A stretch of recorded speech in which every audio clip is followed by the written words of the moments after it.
Hey everyone, today I am talking about something that I think is honestly the most important thing that every single e commerce brand should have. It allows you to move so much faster in the way that you get emails out. It allows you to be more consistent in the type of design that you're putting together and the type of emails that you're putting together. And best of all, it's going to unify your brand and in your customer's mind. They're going to understand the patterns that are actually, or they're going to subconsciously understand the patterns that move them closer to a purchase every time. And what that is an email design system. An email design system is something that we've been doing for our clients for years now.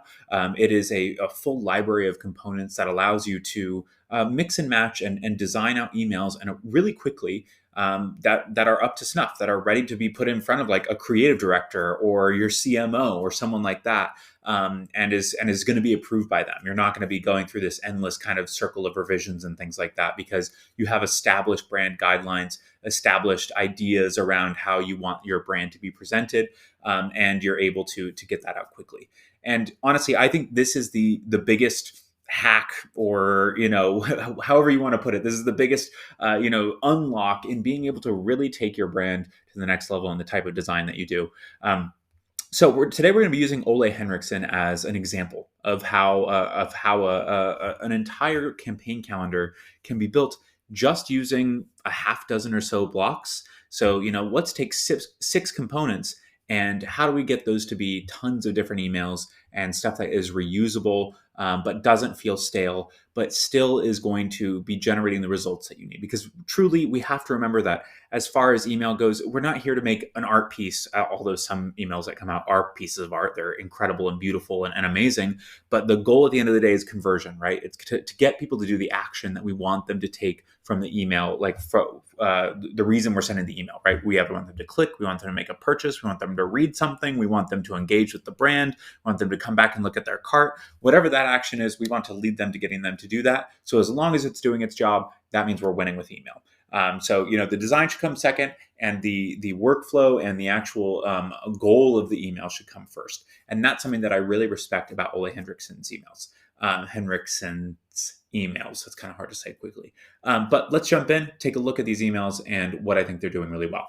So first off, the thing that you'll notice is that there is a theme with their hero images.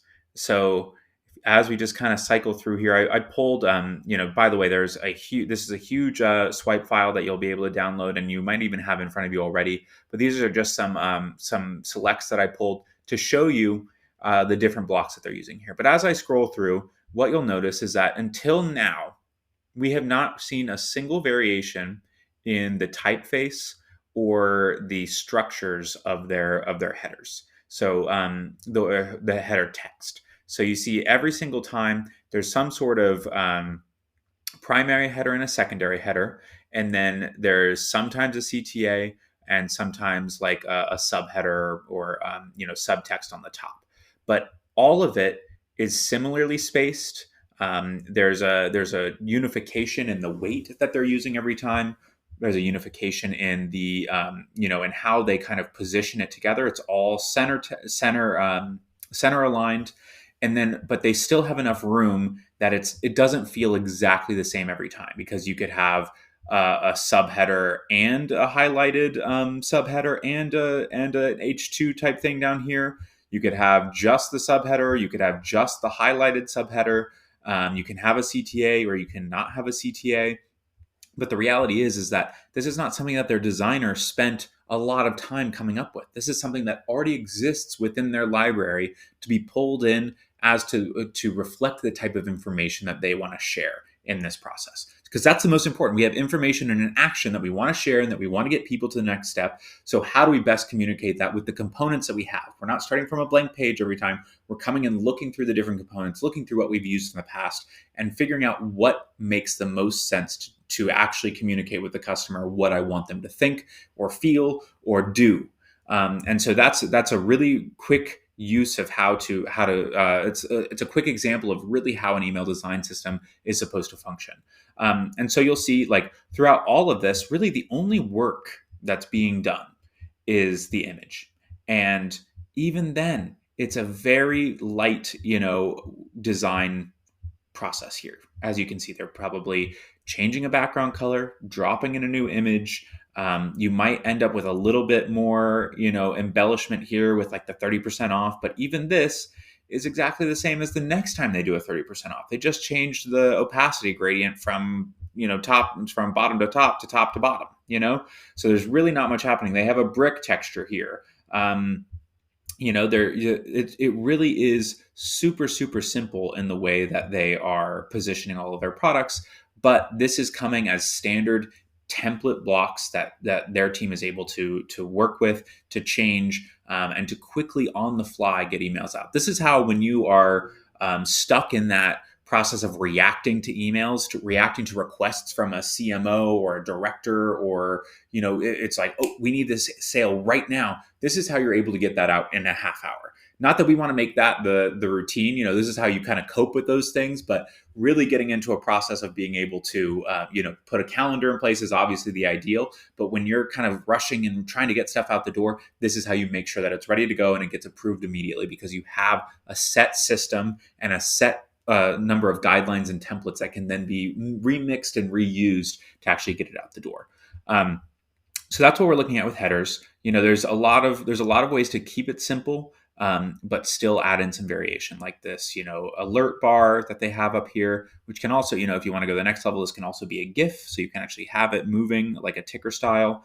Even here, this is still the same text setting as some of the other heroes, but instead of doing a complete image here, they broke it off into blocks here. So they have the discount code down here with a standalone image in the middle, and then even then, if we go look at some of their, I put towards the end their more adventurous, if you will, emails. Even still, you are going to see a really, really similar style for everything. So yes, they might have changed just the strawberry, because even it looks like, even the subtext or the subheader is still this typeface. It's just in not all in caps. And so even though they've changed this, pretty much everything still follows the same pattern that all of the other heroes have been following already. They changed the color here for the green, but it's still the same ticker that we saw before. Or here we have another version of, with a standalone image in the middle. This time it's not full bleed, but that's a simple checkbox in Klaviyo, full bleed or not. You can really kind of choose all of these different ways to keep things fresh without moving outside of your design system very far.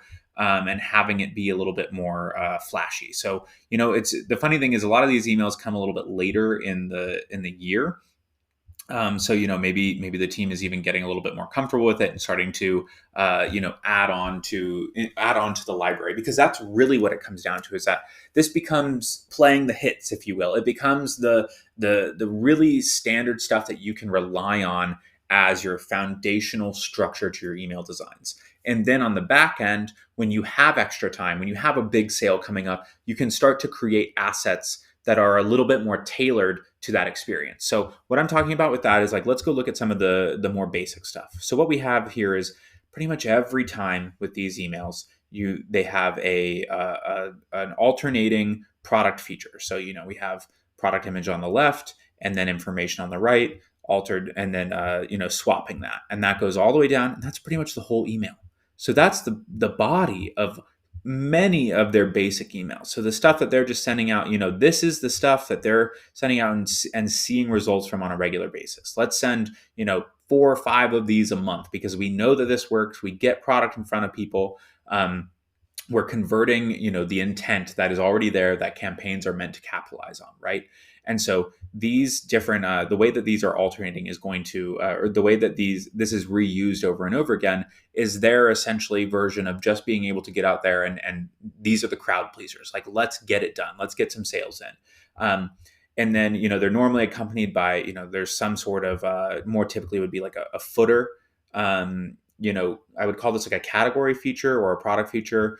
Where it's just a larger block at the bottom that is kind of right before the actual footer information, which is actually just for you block, but the footer information that has some sort of highlight of maybe a seasonal offer that you have going on, a certain sale or a certain category that you're trying to push. But even then, if you look at these, it's still the same. It's still the same. That's the same block. There's nothing different about that. It's just an image, it's text, and a CTA in there, and all of it is remaining the same, even if there are slightly different, weights on the fonts, or the button might be a little bit different or something like that. But we're not reinventing the wheel ever. It's just the same stuff. You want to do that so that way it's going to be approved. It's going to work. There's going to be some amount of clicks. It's going to fit into the workflow, because the reality is that email is not about getting it perfect. It's, like I said before, it's not about the art every single time. It's not about having this beautiful, incredible, immaculate. It's about getting results. It's about having a workflow that is cheaper than the actual margin that you're making off of these emails. That's the core of email. That's business, right? That's the actual business you're trying to run, is that we need to have these emails cost less to send than we actually generate in revenue. And so any of these little shortcuts that we can take to make sure that we're saving margin and the time that it's spending, or the brain power, or the revision rounds, or all of that stuff that can be used in other places of the business, we're winning. So that's something that we want to see over and over again. If you have a different idea, just use the same block again, and just change the color, change the image, obviously change the text and whatnot. But so once we have a really solid ability to communicate our primary offers with the hits, or however you want to put that, the crowd pleasers, that gives you more room to start to play with your email design system, because you can take something like this strawberry feature, right, where they have a different text on top here, and they're, instead of doing the normal alternating product blocks, they actually are doing a large single product block for multiple of these. So it's not, again, but still isn't reinventing the wheel. If we go back and look, here we go. Here's an example of that same product block that was used as kind of like the accessory to their typical email, but they've just taken that and they've done it twice to change up, and it's a little bit of a pattern interrupt for this new this new launch they're having of their strawberry sorbet glimmer and their strawberry lemonade soothing scrub. So that's one example of how they kind of change that up. But another good one here is this free puffy pouch keychain giveaway. They start talking about the lint plumping hydration, but it is a unique block that we haven't seen before. So this would be something that is focused on for that month. It's a feature for whatever is coming out. This giveaway or this but everything around this email is going to be something that we can rely on, that is already ready, that is more templated, because those take less time. So the extra time that we save there, if we want to a certain sale or something to do really well, we can spend a little bit more time creating a specific graphic or something like that. So then these stand out even more because they have the extra designed elements. But even then, spoiler, it's still borrowed from somewhere else. Or this is reused later on. So we see they're talking about this gloss and glimmer finishes. So we have the side-by-side here. And, of course, we have a side-by-side with skin. I love before and afters for any type of skincare, health, hair care, etc. Anything that has a before and after effect. Definitely want to see before and afters. But then again, here we go. It's a couple months later. They're talking about the lip preserves again, and they're reusing this same style of graphic. So it's something that, once this has been entered into the library of components that we're using, it's all of a sudden something that doesn't take any time to design. So as you build out these different features here, this is even reused again. We'll see, oh, look, they've used the same images here for the lip treatment. So another time that they're talking about strawberry, they have the same little bubbles here with the fruits in it and everything, and that is, they're talking about the ingredients here. So they're reusing components over and over again, and that is really the key to this. It's about building an asset in your design system. It's not about having all of these different templates that you just send the same one over and over again. It's actually about having a library of blocks like this that you can use over and over again.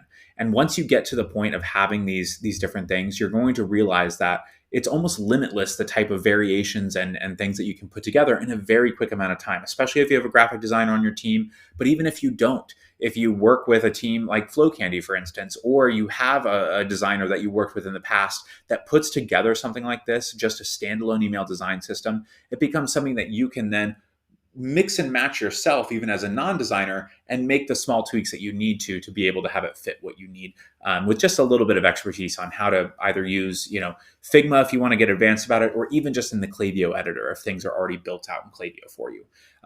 So I don't know how to stress much more that this, I think, is one of the most essential systems that all brands should have inside of their Klaviyo account. But it's just so clear that this is how you scale.